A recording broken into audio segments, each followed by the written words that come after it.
The other day, I left the theater after watching Guardians of the Galaxy Volume 3, and I was rather shocked at how great it was. I find myself asking if it's the best comic book movie trilogy ever made. Honestly, what even competes? Spider-Man dropped the ball with number 3. The Dark Knight Rises is fine, but very flawed. Avengers Age of Ultron is very underrated, but absolutely has problems. Iron Man 2 has some brilliant story ideas, but doesn't follow through with them very well. Plus Elon Musk. Mr. Musk, how are you? Pepper. Congratulations on the promotion. Thank you very much. Thank you. Those Merlin engines are fantastic. Oh, thank you. Yeah, good idea for an electric jet. You do? Yeah. Then we'll make it work. Frankly, the only real competitor, in my opinion, would be the Captain America trilogy. That trilogy has a solid part 1, a brilliant second part, and a fantastic third part. Well, I think a great argument can be made for Guardians of the Galaxy 1 and 3 being better than Captain America 1 and 3. A comparison of Part 2s is much tougher, but they are 2 great movies, and with 1 and 3 already on top on the Guardians side, the arguments for 2 seem a bit moot. So what makes the Guardians of the Galaxy the best comic book movie trilogy ever?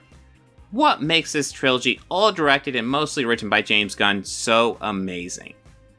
So let's do this by talking about some of my favorite aspects of storytelling. Let's look over the themes of each chapter. Oh, yeah. The original Guardians of the Galaxy was really an experiment by Marvel. Marvel was already proving to be a success by taking B-list characters like Iron Man, Captain America, and Thor, and promoting them to A-list, making them household names. Guardians was never remotely as popular as those characters, though. The lineup in this movie is Chris Pratt as Peter Quill, aka Star-Lord. Who? Zoe Saldana as Gamora. Dave Bautista as Drax. Bradley Cooper and Sean Gunn as Rocket. And Vin Diesel and Christian Godlewski as Groot. Star-Lord is a cocky thief who travels by the soundtrack of his mother's immortal mixtape. He was taken by the Ravengers from Earth shortly after the death of his mother, which is why the mixtape is so important to him. Gamora is a daughter of Thanos, which is another way of saying he killed her parents and took her from her planet. She seeks freedom from her father. Rocket and Groot are a pair of misfit bounty hunters. Being a raccoon and a tree make them very hard to miss. And Drax is a dumb brute who is on a mission to avenge the death of his family. These people are completely literal. Metaphors are gonna go over his head. Nothing goes over my head. My reflexes are too fast. I would catch it. They are brought together because of a MacGuffin stone that Peter steals in the very beginning of the movie. Thanos wants the MacGuffin and hires Ronan to get it, who lets Gamora go after it, but she actually just wants to sell it out from under him to get her freedom. Rocket and Groot try to capture Peter, who is currently in a game of keep away with Gamora and the stone. They are all eventually captured and sent to prison, where they meet the very intelligent Drax. When looking at the key elements of this movie, the weakest easily has to be Ronan as the main villain. He wants to avenge the death of his family at the hands of Xandar. That's our backstory. And throughout the rest of the story, it's just him after the stone until he gets it, and the story becomes about stopping him from destroying Xandar. Subtle, take it back. What are you doing? I'm distracting you, you big turd blossom. Lee Pace does a solid job giving Ronan a great presence, but in the end, it really just feels like a bad guy doing bad things to give the heroes an obstacle that brings them together. However, if that is the sole intent of his character, then it's tough to complain too much because the interactions between the 5 members of the Guardians are by far the biggest highlight of this movie. Usually life takes more than it gives, but not today. Today it's given us something. It has given us a chance. To do what? To give a shit. For once. Not run away. They are all rogues and scoundrels. Imagine the first Star Wars, except every character is a variation of a Han Solo type. Dave Bautista was becoming rather known for not giving the best performances in his movies, but he was so excited to work for Marvel, he took acting lessons, and it shows. Because since this movie, he has gone from great performance to great performance. The movie does a great job giving you these characters with very limited time and allowing you a chance to care for them despite their various flaws. The soundtrack of licensed music is actually a brilliant touch. It allows James Gunn to clearly put some of his favorite songs on display, but by making them a mixtape by Peter's mother, it gives the songs an extra emotional punch. The most prominent theme here is the idea of doing the right thing because it's the right thing no matter what your past is. It's a silly line, but Corman Day sums it up the best. Well, I don't know that I believe anyone's 100% a dick, ma'am. I mean, do you believe that he is here to help? Yeah. So many of you are probably ready to call this the worst one. Hell, if you're talking about my immediate reaction out of the theater, this is definitely the one that had me the most meh. But like Logan, while I left the theater underwhelmed, I later went back and did a thorough study of the movie for a video on this channel and realized this movie is kind of brilliant. The movie has some big themes it goes for, primarily looking at people's relationship with their father. Most of the characters have issues with their father, with Peter, of course, having the most significant, with the reveal of Ego, as played by Kurt Russell, being Peter's biological father, who has been searching for him for most of Peter's life. Add to it, Ego is a celestial with incredible and even godlike superpowers. So that seems really cool, right? But there's obviously more to this story than that. Ego gets a great villain reveal moment, forcing the Guardians to face up against a supremely godlike entity that is way above their league. It broke my heart to put that tumor in her head.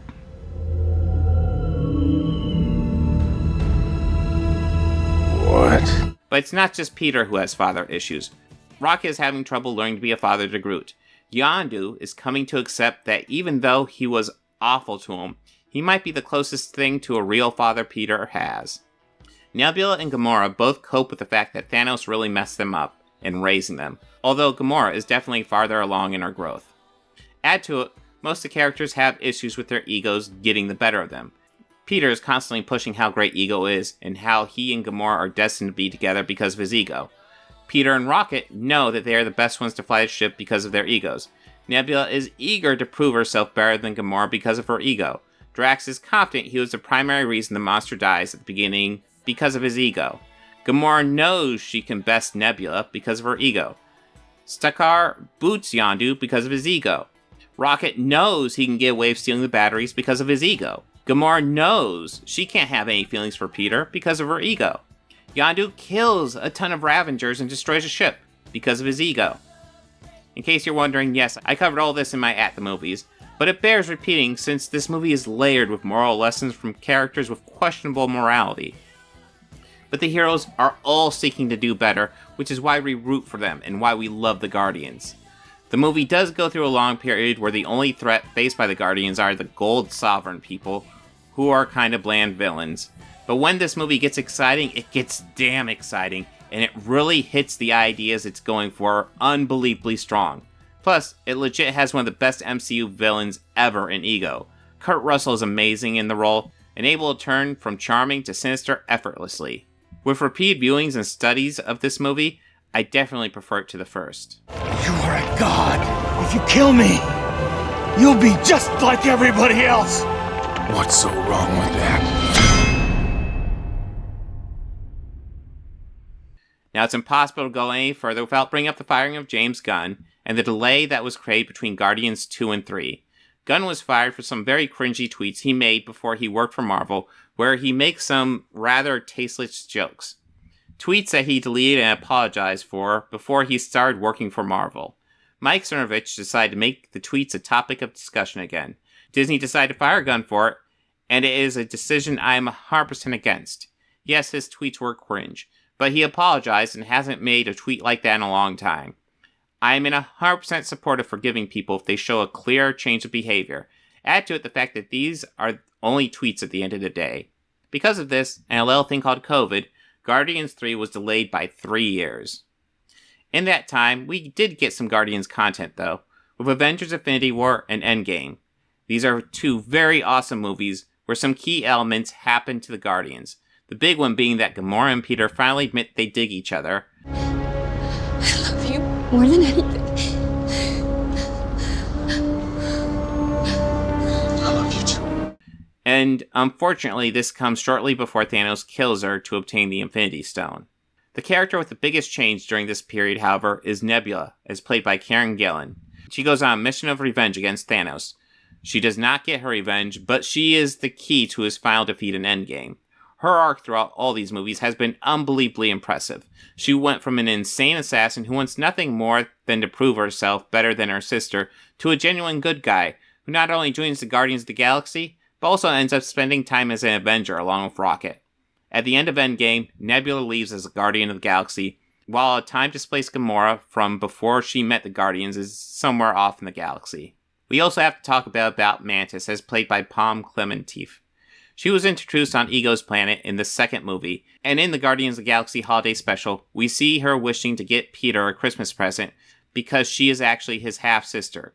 To help Peter mourn the death of Gamora, Drax and her go on Earth for some shenanigans and kidnap Kevin Bacon for Peter.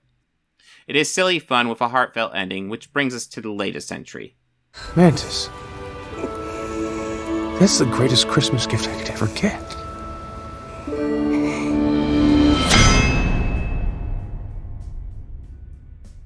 As much as I love the first two Guardians of the Galaxy movies, the third one takes it to a new level. This movie is all about how other people cannot define us. They can never define us unless we allow them to. The story is focused heavily on Rocket Raccoon, and after this movie, he's probably my favorite character in the whole series. Rocket's story deals with his creator, the High Evolutionary, as played by Chukwudi Iwuji, a name that I am certain I just butchered. I apologize, but he does a fantastic job in this movie. Rocket's origin is the emotional core of the entire movie, but also explores the themes of defining oneself through him and other characters. Peter finds himself with the time-displaced Gamora and is telling her about his experiences with his Gamora in some cringy stories. We loved each other. I don't think so. I know you don't remember any of it. You were everything to me. He is going through a serious depression and clearly just wants to bring his Gamora back. He thinks maybe this Gamora can fill the void, but she can't. She is a different person, and I love how they don't end up together, and Peter learns how to just be happy with who he is. Or, as the movie puts it, he learns to swim. Gamora also has to deal with how the rest of the Guardians expect her to act. Drax is treated like a dumbass in the movie, which he is, but he is also more than that. Nebula is seen as a brash jerk who is covering up her own insecurities. Adam Warlock spends his time being a villain and being bossed around and doesn't get to start being a hero until he starts thinking for himself. It's an act of blasphemy even having it here. Kill it, now! I am the Warlock, Mum, and I am done with being ordered around! Kraglin deals with how he can't quite grasp on Yondu's arrow.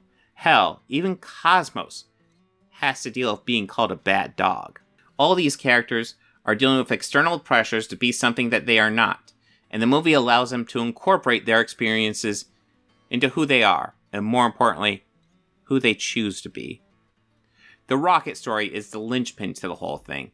The High Evolutionary experiments on him and makes him much smarter than your average raccoon. Yet it is Rocket who can fix his evolution machine. Why? How did you know? P13. It was too little filtration. And then the hypotonic, yes, we know, we fixed that. But how did you know? I made you! How did you know? The High Evolutionary doesn't understand how Rocket can fix something he made when he made Rocket. But Rocket is much more than what the High Evolutionary did to him. The movie maintains the fantastic needle drops, but manages to redefine them. In the previous two movies, they were Peter's link to his mom. But we aren't listening to his mom's music in this movie. Whose music are we actually listening to? Well, of course, it would be the only person we actually see pick songs to play in this movie. We are listening to Rocket's music. Rocket is the emotional core to the movie, and much of it was spent with the team desperately trying to save his life. It makes sense thematically and to the storyline to have Rocket songs be the needle drops in the movie. At the end of the movie, we see Rocket look at his former cage, and we see the word that people always call him that pissed him off.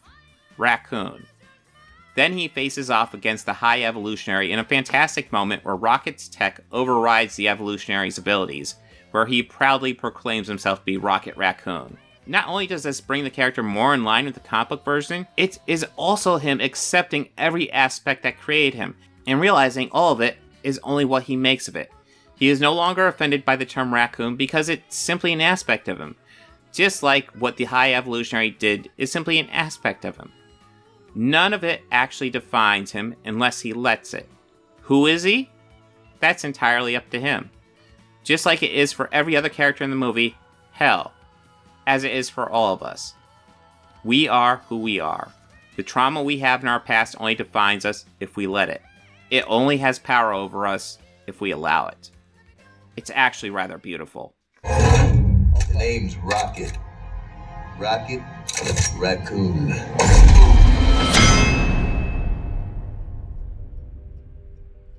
So upon spilling out so many thoughts on these movies, I have to say, I love the crap out of them. A group of absolute misfits that have no business being as lovable as they are. A cocky thief with a love of 70s rock, an assassin with some rather insane father issues, a bounty hunter duo of a tree and a raccoon, a father driven by the love of his friends and a thirst for revenge for his family, an insane cyborg with a pretty acidic attitude, and an empath who seeks nothing but to help and support those around her. This group would be easy to hate in any other franchise, but I love each and every one of them. They each have an origin that would explain how they are villains, but through their personal choices, they are not the villains. Instead, they are the Guardians of the Galaxy. And hell, a trilogy of movies that are literally about a group of people who don't let the outside world define them. A group of people who are who they are, be damned what the outside world wants them to be or expects them to be. I can't think of a more perfect theme for Pride Month than that.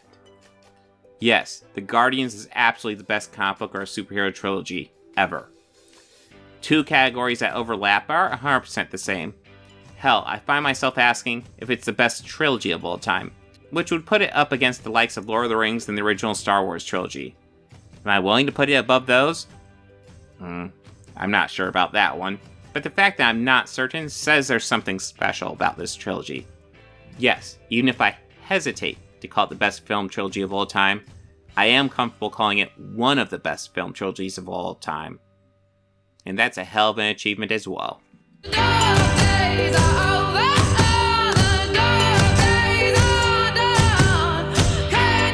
I first met my beloved at a war rally. Everyone in the village flailed about, dancing, except one woman. I knew immediately she was the one for me. The most melodic song in the world could be playing. She wouldn't even tap her foot.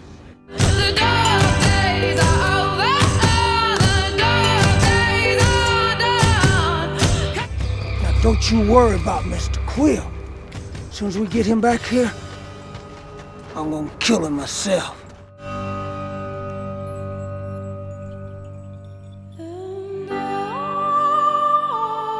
I'm sorry I didn't do none of it right. I'm damn lucky you, my boy. Oh, come! No!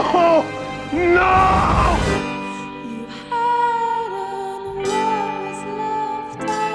I've had a lot of folks try to kill me over the years. I ain't about to be brought down by a tree and a talking raccoon. Oh! What's a raccoon? What's a raccoon? It's what you are, stupid.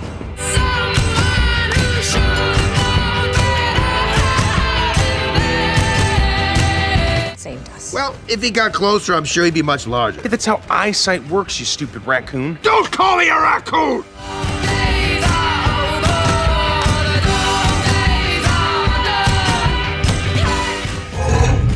Name's Rocket. Rocket Raccoon.